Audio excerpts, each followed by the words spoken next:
Assalamualaikum warahmatullahi wabarakatuh. Selamat siang anak-anakku sekalian. Alhamdulillah pada kesempatan ini kita masih diberi kesempatan untuk bisa bersama-sama belajar kembali dalam mata pelajaran informatika untuk anak kelas 5 ya. Alhamdulillah pada kesempatan ini kita akan belajar tentang perkembangan komputer ya. Kita sudah sampai di bab 3 tentang perkembangan komputer. Kompetensi dasar yang kita capai akan kita capai ini adalah 3.3 menjelaskan sejarah perkembangan komputer dan dampak teknologi komputer terhadap masyarakat. 4.3 menyajikan karya tentang sejarah perkembangan komputer dan dampak teknologi terhadap masyarakat. Materi pembelajaran kita kali ini adalah menjelaskan tentang sejarah perkembangan komputer. Jadi anak-anak sekalian, hari ini kita akan belajar bagaimana sih, seperti apa sih sejarah perkembangan komputer ini ya. Perkembangan komputer terbagi atas beberapa generasi. Generasi tersebut dibagi berdasarkan perubahan teknologi penting yang digunakan dalam komputer tersebut. Perkembangan komputer dibagi menjadi 5 ya, menjadi 5. Di antaranya adalah ini salah satu di antara perkembangan komputer. Mari kita sama-sama simak ya.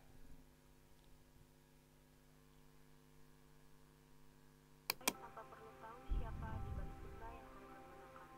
Charles Babbage merupakan salah satu ilmuwan di dunia yang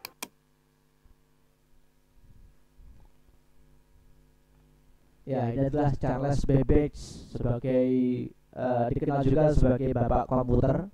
Nah, ini tampilan komputer awal-awalnya ya. Pada fase yang pertama, jadi masih besar sekali. Komputer pertama ini membutuhkan beratnya semuanya sekitar 30 ton. Jadi besar sekali. Satu ruangan itu cukup untuk satu komputer. Kalau beratnya itu kurang lebih 30 ton ya. Ini komputer yang model sudah baru ini ya. Ini sudah baru ini. Itu tadi dari awal sampai akhir perkembangannya seperti itu. Ini proses-prosesnya ya. Ini sudah komputer yang generasi yang kelima. Ya, oke.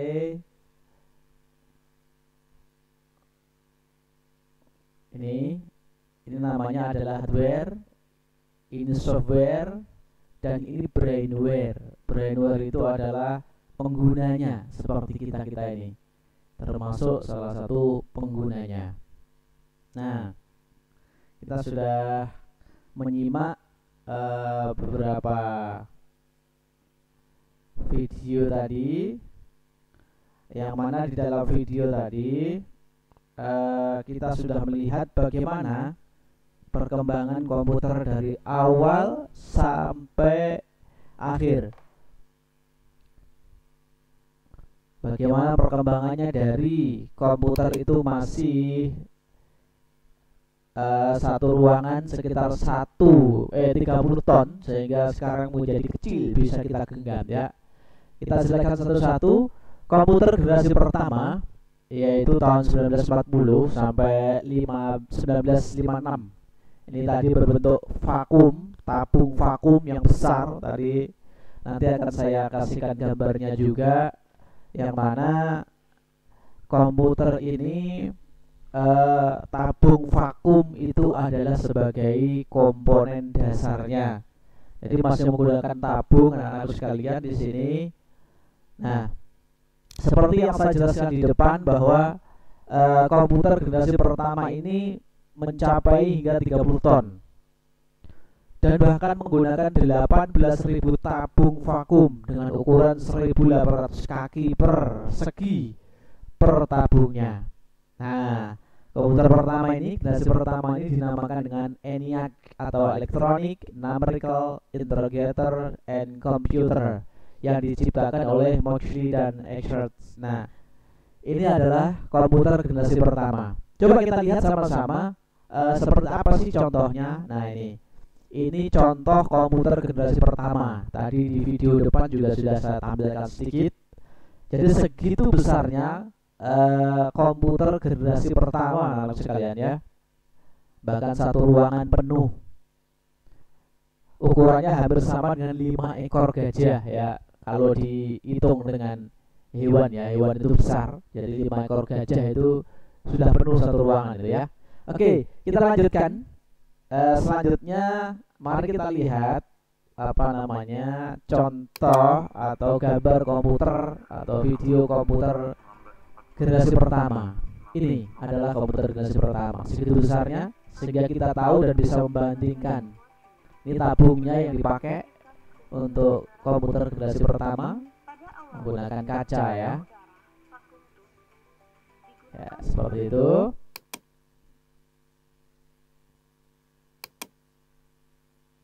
Oke. Kita lanjut ke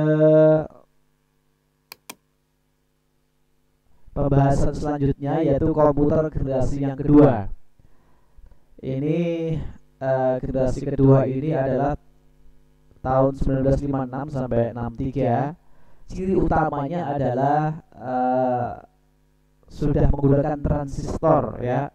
Yang dulu yang generasi pertama itu masih menggunakan tabung, tetapi yang generasi kedua ini sudah menggunakan transistor, tidak lagi menggunakan tabung.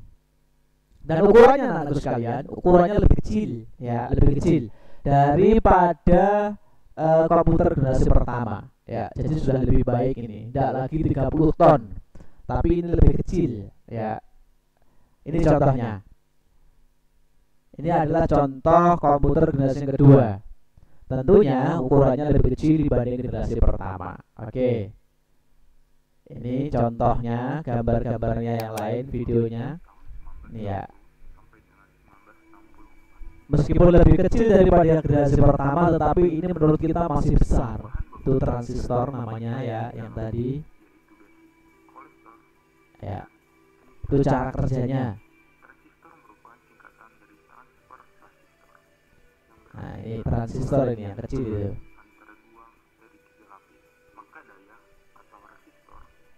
Sudah kecil ya. Oke, itu adalah komputer generasi yang kedua. Bisa kita lihat seperti itu rumitnya. Ini komputernya modelnya seperti itu ya.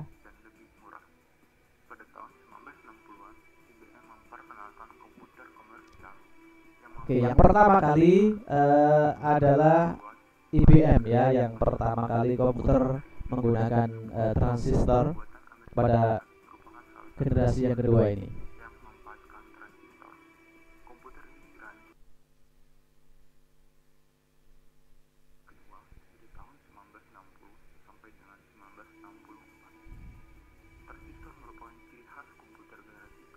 Oke. Oke, untuk selanjutnya adalah komputer yang generasi ketiga. Kita cek generasi ketiga.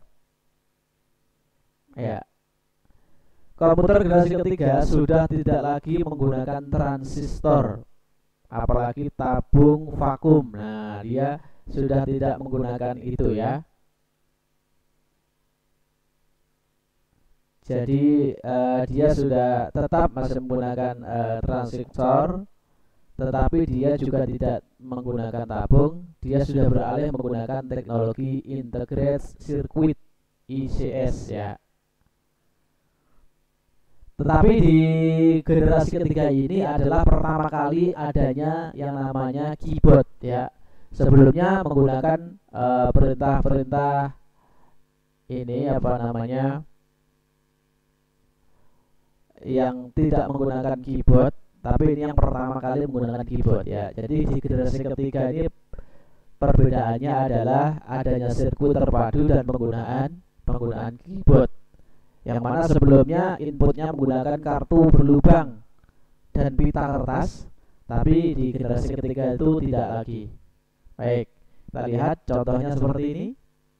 Mungkin anak-anak ada yang masih menemui ini ya, punya bapaknya masih ada, mungkin bisa dicek.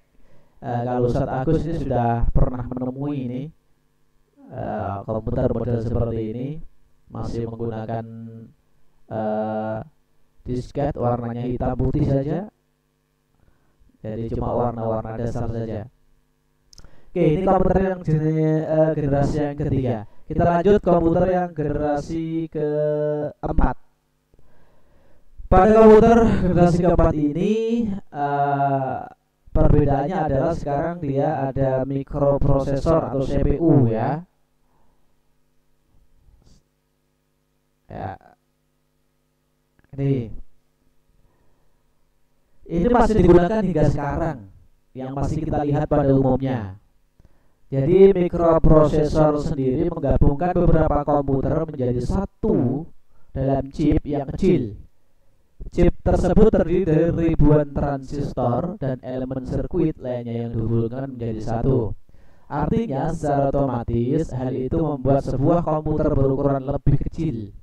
Perkembangan komputer generasi keempat ini dibuat dan dicetuskan oleh Intel, salah satu perusahaan teknologi yang menciptakan chip Intel 4004 yang kemudian menjadi bakal komponen inti dari perangkat komputer.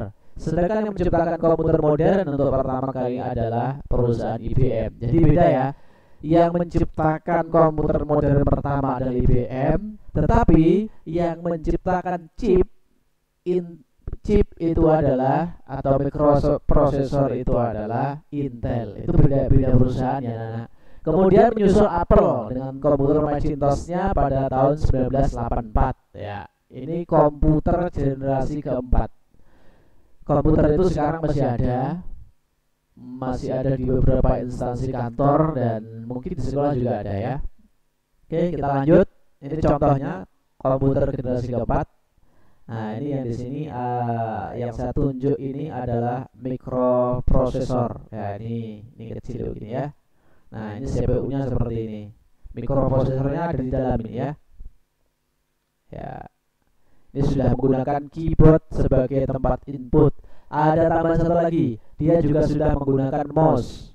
Yang generasi ketiga hanya menggunakan keyboard, generasi yang keempat sudah menggunakan mouse. Ya, oke, kita lanjut generasi yang kelima. Tahun 2010 sampai sekarang ada penambahan fitur yaitu pengenalan suara. Ya, oke. Nih.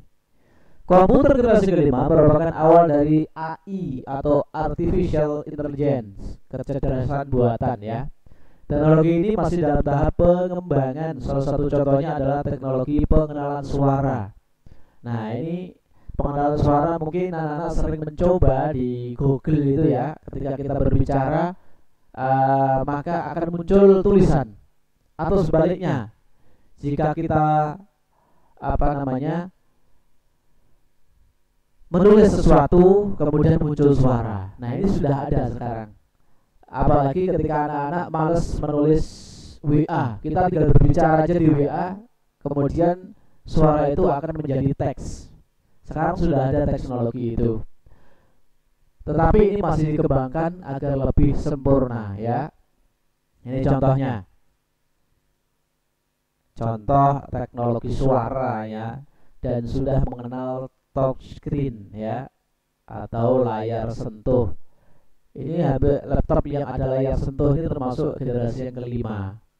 Jadi kalau anak-anak punya laptop yang layar sentuh atau mungkin HP layar sentuh, karena hampir semua HP sekarang sudah layar sentuh, ini termasuk salah satu adalah komputer generasi yang kelima ya.